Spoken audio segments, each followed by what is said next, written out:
design, etc., hindi magkakatugma. So, number one, ang gagawin natin dyan, siyempre meron tayong MBUCC, di ba? Yung Road Users Board ay pupunta sa mga proyektong talaga mag-enhance ng safety ito mga karsada natin. Kung kailangan na reconstruction, redesign, lalo na pag yung may national road cut, hindi nag-interconnect ng tama doon sa provincial road. No? Nakita na rin naman natin yan, no? Medyo multi-lane highway, biglang wala ka warning, magiging two-lane road. So, inaayos po nila sa kasalukuyan yan at yung pondong ang paggagamitan, babalikan natin yung purpose ng Road Users Board, nung MBUCC at yung palakad ng Road Users Board. Sir, on another issue. Sir, yung sa po natin, social networking, how will you manage to answer all those yung pumapasok po sa ating mga Facebook, Twitters? Kasi I know you're quite busy. Talaga nga, medyo busy tayo talaga. Pero as a general rule, binibring up to my attention yung those na medyo may relevancy. Kunyari yung mga, di ba, parang please add me as a friend, hindi na pinibigay sa akin yun. Yung mga looking for insurance, hindi na pinibigay sa akin yun. Pero tapos meron tayong, siguro yung mga concerns naman pwede natin i-type classify at pwede natin sagutin in a sense para may template for each particular concern. At the same time, when I do find some time, I try to answer personally. Sa ngayon, ang napapangako ko lang yung text, no? Ang problema sa text, kaya ko lang sagutin normally pag bukas sa umaga at bago patayin sa gabi, sa dami nung pumapasok.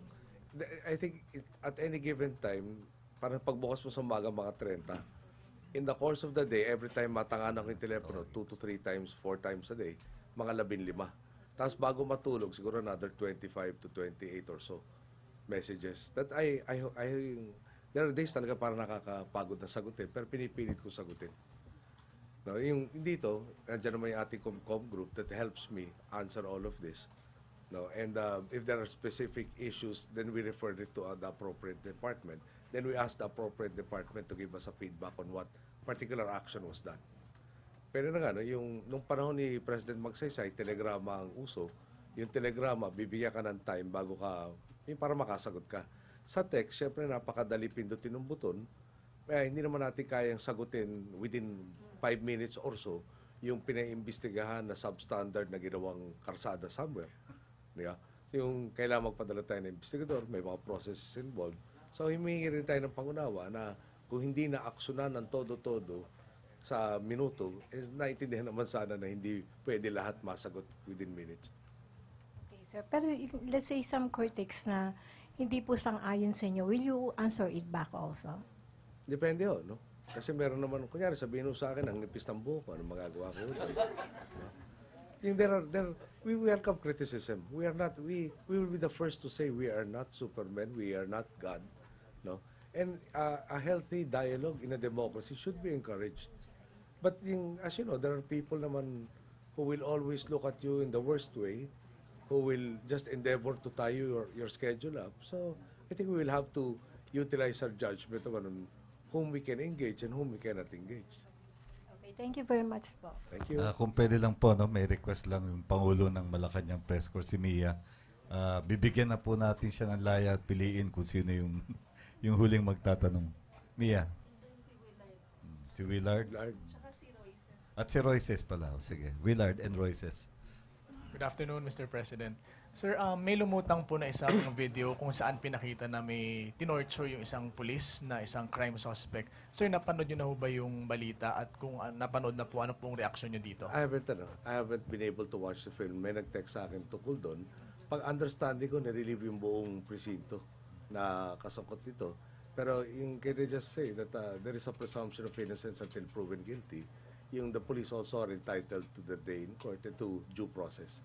But at the end of the day, it is clear that torture is not a policy of this government. And if it did happen, then they have to be prepared to receive the appropriate penalties and sanctions. Second question, sir, ano na po nangyari doon sa utos nyo na i-review ang kaso ni Senator Trillanes sa DOJ? May report na ho ba? At kung ano po ang magiging aksyon tungkol dito, sir? I have a mental block on that particular aspect right now. I don't recall exactly what details were there. And I'd rather not guess. Can I get back to you on that? Sure, sir. Thirdly, sir, and lastly, may recommendation po ang DFA na ipa-review ang VFA. Will you take this up with US President Barack Obama when you visit the United States? Yung review, I think, is the position that I took when I was still a senator. And if will I take it up? Depends on how long we have to talk. Kasi we will be talking on the margins of the General Assembly. There will be so many others who will also need the respective times with President Obama. No? So that will be transmitted to the appropriate authorities. Perhaps Secretary Clinton. Thank you, sir. Royces? Hi, sir. Pa-comment lang po kasi merong mga nagkikriticize dun sa mga recent appointments ninyo. Parang lumalabas daw po, it's who you know, not what you know. Especially Sarabia, Montejo, De Quiros. Montejo is being questioned. Montejo has already demonstrated his worth. No? They have already, yung sa Department of Agriculture, let me be very specific. I think I mentioned that to you a while back. No? Yung kaya-kaya natin intindihin, di ba, na mass spectrometer. Okay. Ano yung cost? Kung pinabayaan as is, 60 million. Yung lumang proseso, sino tatanungin mo? Ang tatanungin mo, yung agency na nagre-request ito. Siyempre, sasabihin nila, tama yan, kailangan namin yan. So, Montejo, as DOST, was able to vet the entire purchase and he saved us not easily half to 26 million yata to 30 na lang yung makina na hindi sole supplier. No? So, and Secretary Alcala, I think seconded the opinion of Secretary Montejo. In fact, we might save the entire 60 million because it turns out that there is such a machine already in the possession of the OST.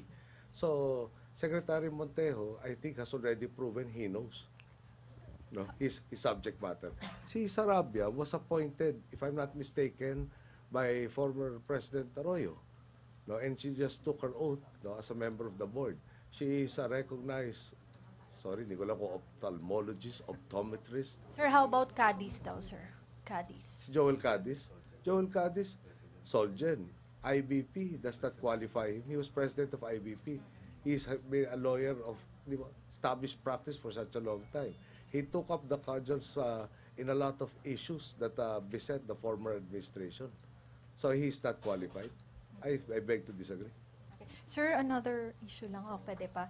Hindi, ano po yung plano nyo sa August 21? And, follow up ko na rin from Sandra.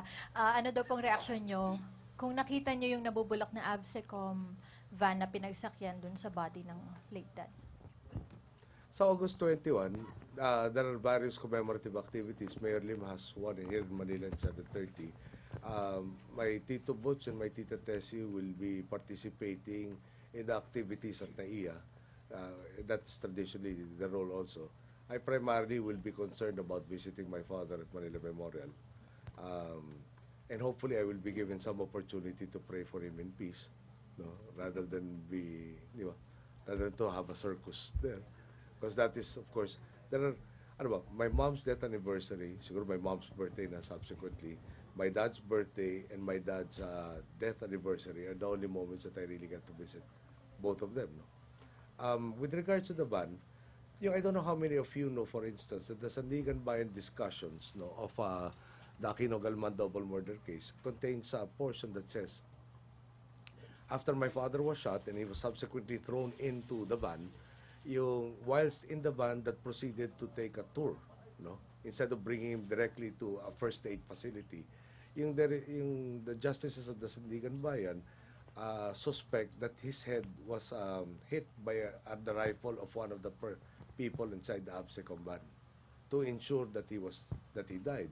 There has been testimony gathered that the general stopped the van ostensibly on the way to the medical facility to inquire as to whether or not my father had already died, to ensure that my father died. So, in looking at the van, does not bring any good memories to me. And in fact, it might induce a lot of anger, that of course I cannot allow to fester nor to express, being the President of the Republic. I have to divorce the personal side from my public obligations. Sir, last na lang, yung hindi nyo daw po nasagot kanina, yung SBMA chairman, kung meron ng napili. Not yet. No? We're looking at several candidates for SBMA chair. Pero there should be somebody who's not active, no, that can promote yung, di ba, the growth of this special economic zone, which is the SBMA. Thank you, sir. Last na lang daw po ayon kay Mia, si Christine Bendanya. Last. Last. Sa bagay, matagal ko na hindi narinig yung last. Sir, Yes, Christine.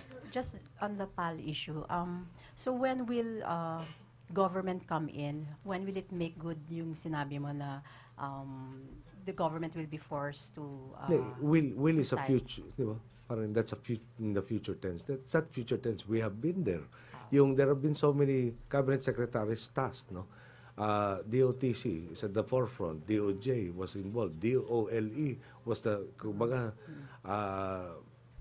parang vice chair nitong ad hoc task force na create. DOT is also involved. And they've talked here in Malacanang to both parties. And Secretary Baldos continues, no, to be on top of the situation. And at the same time, yung airlines that have already indicated an interest, no, to make up for any shortfalls. From the onset of this crisis, as soon as we found out about it, at the time that they were already conducting meetings, the DOT has been, and the DOTC have been talking to potential people who will, potential companies that will take up the slack. So that is not a plan. For all intents and purposes, no, we are very, very close to implementing it if it's necessary, which is done sometime in the late 90s. So is it tantamount then to parang a government takeover? Or No, how ulitin would you natin. refer to it? Ulitin natin, no? Impal provides a necessary service. Okay? That impacts tourism, that impacts commerce in the sense of yung mga airship na, for instance, marine products. No? Suddenly, they decide not to operate. No? If they decide collectively, individually, unilaterally, kuya nagkaroon ng strike, what happens to everybody dependent on that particular service? Government can't allow that. So government is already exploring options. And amongst the options is to allow other airlines, not those in the country alone, no, but foreign airlines, to service the routes that PAL will not be servicing, so that the interests of the people are protected. So parang you'll just, if ever allow these companies to take over dun sa Yung slot. we will yes, no. We will again adopt what already had transpired previously during a previous PAL strike. At siguro parang pa-reminder naman, no, yung they may have, no, both sides may have legitimate issues. But imperiling the economy and the people should not be part of the agenda. There has to be a way to resolve all of these issues apart from parang sacrificing the national interest. So that will happen after there's a strike, if a strike happens. Yes. That kind of, okay. So. Yeah, but yung will happen, siyempre, hindi naman pwedeng announce mo the day after the strike that we are now open. I understand that there have been at least preliminary talks with those who are interested in taking over in case PAL does not meet its obligations. So parang naka-line up na, and then once it happens, We're hoping it's that, just well, a matter of, implementing it. siyempre, siguraduhin natin na may yung safety aspects, yung lahat ng technical details will be met. Diyan po, Last. Okay, diyan sir. po nagwawakas ang ating press briefing. Marami pong salamat, Ginoong Thank you. Pangulo. Magandang hapon sa inyong lahat.